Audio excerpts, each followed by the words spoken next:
Particularly in Mabatini and Gay wards, there is no single public school. Yet we have leaders and our government that always come to seek our votes during election. So I ask again, who should we turn to for a public school in Mathare, or are the people? Dream. And the dream is dying because of a number of reasons. One, there is a growing trend in privatization of education in Kenya. Number two, the government of Kenya signed on the General Comment number 7 under the African Union, under the African Charter on Human and People's Rights. And the General Comment provides the conditions and the responsibilities for each and every state to take towards ensuring that public services works. So we are asking the government of Kenya to commit to that commitment that they signed onto, to make sure that public education is working for each and every child. Number three, there is deepening inequality. So we cannot end inequality unless we address the problem of weak systems and weak education system that we have in Kenya, including the regulation aspect. Because if there is no regulation of private actors and the way mushrooming of schools are coming up, then we will be jeopardizing the quality of education we have. So we are saying Kenya, and also on the issue of ensuring learners with special needs, the children are able to get schools. The reason why they were part and parcel of the conference, which is still ongoing, is so that you hear it from them, not always from us. Those who do research, those who are teaching, the teachers are there. Those who are the parents are there. But when you hear them from, they are not horses, they are the children's mouth. When you hear this from the children's mouth. To advocate and ensure that education is affordable to each and every student in this country. So today we've come here, we've gathered, each rights has gathered a number of civil society organizations, and we have discussed and we've come up with deliberations that will be presented before the Ministry of Education and other education stakeholders.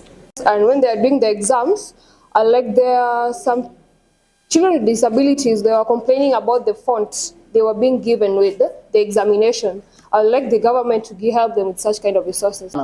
So not just a special needs teacher just being placed in a special needs school, but the right teacher being placed in the right unit to ensure that the learners with special needs can also compete with the rest of the learners. And the issue of materials, we've had issues with materials. Last year, learners who are blind have been receiving their learning materials late, a year late when it comes to textbooks. This is something that has been really affecting them.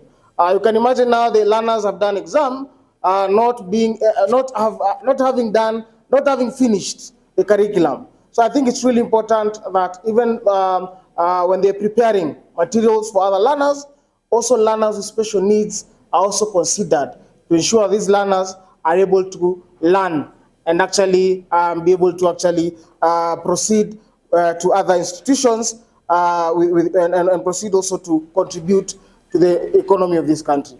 So for me, it's to call upon the government to also ensure that those learners who are in higher institutions of learning are given the right conditions that are, because you'd find learners. Total failure on the side of the government to see that the young ones do not get the access or their right of access to quality and inclusive public education. The conversation is on, and we invited you just to give you a preview of what is going on.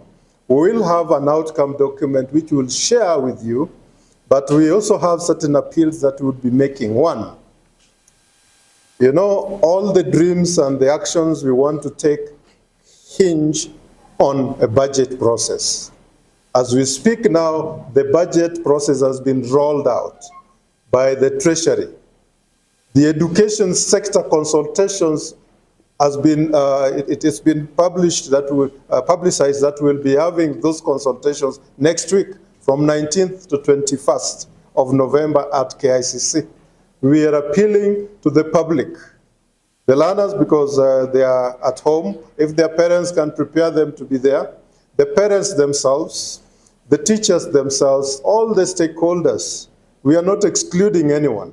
And we must approach this so that we say in no uncertain terms what should be prioritized in funding within the education sector. What would be adequate in funding the education sector? And how should that fund reach the target without being diverted to ghosts in form of schools or even in form of, I don't want to call our children ghosts, we don't have ghost children, but those pseudo persons, wherever they are, we do not want that kind of diversion. And we want to come with statistics and figures that would help them understand that when we do planning and the budget, you need to plan accurately so that capitation does not go to school, a school of 500 children, and the capitation reaches for only 300 children, with 200 excluded. And even when it reaches, then it is not the total amount as was envisaged within the planning process. If it is high school, it was supposed to be the 22,240. If it is the junior secondary school, it was supposed to be the 15,040. If it is primary school, it was supposed to be the 2,200, So we do not want that it reaches less than what was envisaged. The formula that had been agreed of ensuring that at the beginning of term 1, they transmit 50%, beginning of term 2, they transmit 30%, so that the people within those areas get opportunity to